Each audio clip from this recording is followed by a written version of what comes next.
good men and women stay quiet.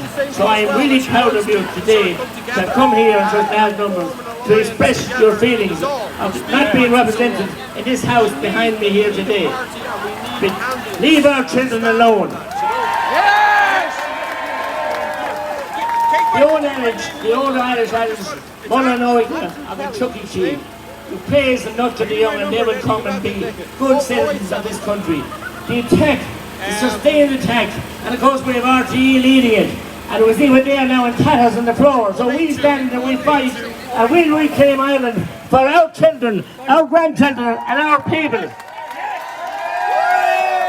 And to Helen McEntee and her hate speech legislation, they want us all to be silenced, but you're not being silenced, you're not being shouted down either today, and I'm proud of you, and I will represent you with Michael Collins and Cal Nolan and others in the rural independence in Dáil.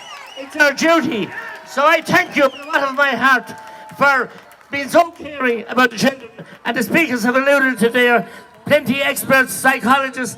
We have no mental health services. We have no CAMS team in South Tipperary, where I come from. Yet we have money for all this diatribe agenda, what I call it, pushing downright evil, and Satan is behind this agenda. As far as I'm concerned, it's satanic, and I won't accept it.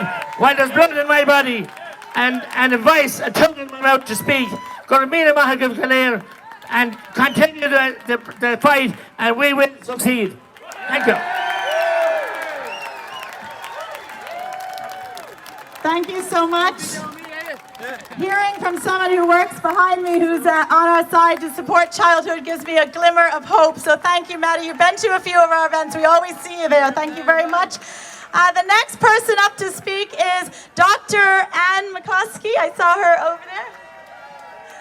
And we reached out to Anne to speak today because Dr. McCloskey has been speaking out over the last several years to protect our children. She's been one of the bravest women I know. We admire her so much, and we're delighted she drove all the way down this morning from Derry to speak about the risk to our children. So you're very welcome. Thank you so much. Well, I went to Ballia Clay, could you ever tashiv? Stashiv Ekal again, Kami, Duz and I. In the Hasu and Statue Shores, Raj Leinster. It's not the first time I've been in this stage outside Leinster House, and it probably won't be the last, because the people in there are a government of occupation. They are not our government, with a few honourable exceptions. Thank you, Mattie and Michael. So I tried to write a speech coming down this morning on the bus, but it was very bumpy, and then it rained, so I'm going to have to wing it. I am a medical doctor, but more importantly, I'm a mother and I'm a grandmother. Those are the roles that matter most to me in my life. And I know that parents of young children will go to hell and back to save those children and to protect them and to give them the best life possible. It's important that we understand that none of this is an accident. There has been a program, a globalist program, which is now probably going into its second century, to make sure that our young people are intellectually impoverished, that they are vacuous, that they are not allowed to they're not allowed to believe that there are absolute truths. Instead, everything is fluid, everything is to be questioned. There is no knowledge.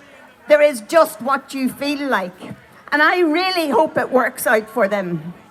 I am proud to stand here as an advocate for children, as someone who doesn't believe in trans rights, who doesn't believe in trans ideology.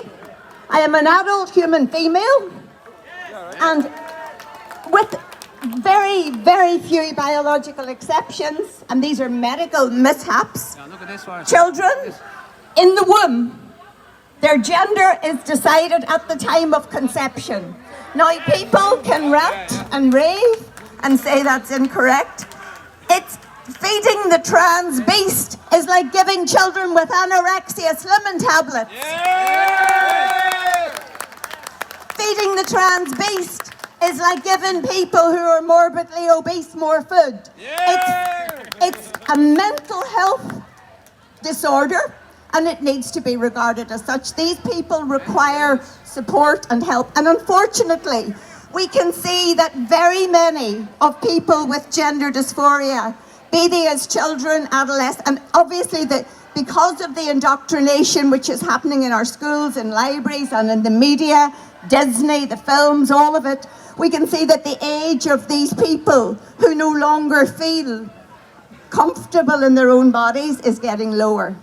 But this should be treated as yet another of the traumas that adolescents go through. Very many of these children have autistic disorder on the spectrum, the autistic spectrum. Very many of them come from troubled backgrounds. Very many of them have parents who have a condition and put upon their children a condition called Munchausen syndrome by proxy, where we see these poor children being paraded like some sort of exhibits, and their parents bringing them into places where they can be brutalized and subjected to stuff which is absolutely corrosive to their small minds.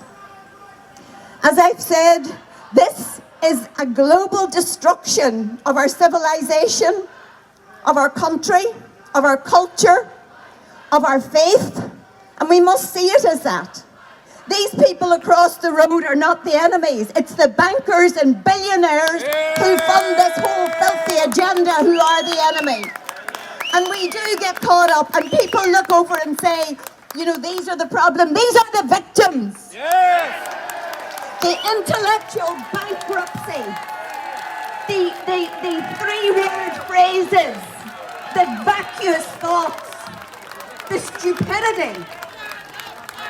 If these were happy, well-adjusted people, they'd be doing something different today than howling at the moon behind a flag that changes every week.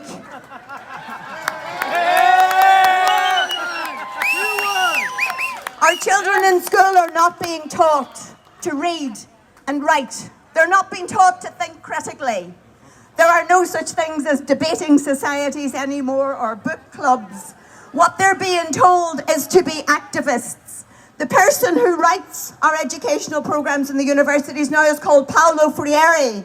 He's a Marxist from Central America, and he teaches children his educational philosophy is that we are not being taught the tools which require us to be healthy and mature people, but we're turned into activists so that you can waste your time standing in a corner howling meaningless platitudes whenever people are here trying to protect children. Now, I am a doctor, and I've been reading quite a bit about the actual surgery that is the fruition, I suppose, of this whole trans movement. The complications are truly horrendous. Our young people, many of them who have mental health issues, are ending up with six-figure deaths for mutilating cosmetic surgery. That's what it is. When you get a bit of your arm fashioned into an appendage that doesn't work, that cannot give you or anybody else pleasure, that cannot fulfill the function for which it was created, which is procreation, when you do that to yourself, you are a victim. Yeah. It's not empowering. And our children, when they are able to understand these things, will learn that, I'm quite sure. But, so the enemy, as I say, is not the people who are duped by this ideology, by the insatiable greed of Big Pharma, by the surgeons, by the people who want to push them into even further debt. The students of today qualify with degrees which are utterly useless to them or anybody else. They come out with tens of thousands of pounds of student debt. They are shackled with a mortgage or with exorbitant rents. This is all done on purpose to make us into slaves.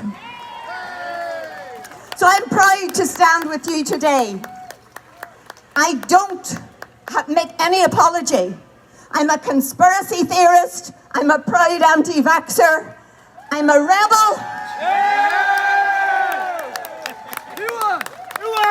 and I love the people of Ireland, and I will go to jail and hell and back, and to my death if necessary, to protect our children. Grimila mai hagah.